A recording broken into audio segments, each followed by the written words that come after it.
مقبوضہ جموں کشمیر اور پاکستان میں دہشت گردی کے سلسلے کو جاری رکھتے ہوئے بھارت اب دنیا کے دوسرے ممالک کی خود مختاری پر بھی حملہ آور ہے۔ اس کی تازہ مثال خالستان کے حامی سکھ رہنما ہردیپ سنگھ نجر کا قتل ہے، جنہیں 18 جون کو کینیڈا کے صوبے برٹش کولمبیا میں گولیاں مار کر ہلاک کر دیا گیا تھا۔ تحقیق سے پتہ چلا ہے کہ سفارتکاروں کا روپ دھارے بھارتی جاسوسوں نے اس مشہور سکھ رہنما کو بے دردی سے قتل کیا ہے۔ کینیڈا کے وزیر اعظم جسٹن ٹریڈو نے صاف لفظوں میں کہا ہے کہ ہم بھارت کو اشتعال دلانے کی کوشش نہیں کر رہے، بلکہ اپنے شہری سکھ رہنما کے قتل پر جواب چاہتے ہیں۔ بھارتی جاسوسوں کے ہاتھوں کینیڈا کے سکھ شہری کے قتل سے نئی دہلی کا دوسری ممالک میں دہشت گردی کروانے کا شفاف چہرہ اب دنیا کے سامنے بے نقاب ہو چکا ہے۔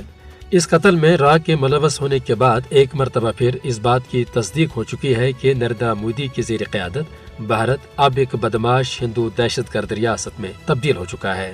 کینیڈا کی حکومت نے بروقت اقدام کرتے ہوئے اوٹاوا میں بھارت کے انٹیلیجنس چیف کو ملک بدر کر دیا ہے۔ وزیر اعظم ٹریڈو نے قتل کے اس معاملے پر بھارتی حکمرانوں سے جو جواب طلب کیا ہے وہ انتہائی سنگین معاملہ ہے۔ بھارت سرعام بین الاقوامی قوانین کی خلاف ورزی کرتے ہوئے دوسرے ممالک کو عدم استحکام سے دوچار کرنے کی کوششیں کر رہا ہے۔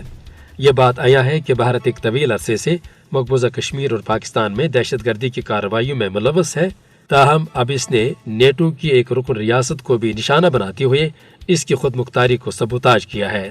اب وقت آ گیا ہے کہ دہشت گردی کی ان کارروائیوں پر بھارت کو انصاف کے کٹہرے میں کھڑا کیا جائے۔ عالمی برادری کو اب یہ حقیقت نظر انداز نہیں کرنی چاہیے کہ بھارت دراصل ایک دہشت گرد ریاست ہے، اور یہی ہندوتوا دہشت گردی بلا شبہ آج عالمی امن کے لیے ایک سنگین خطرہ ہے۔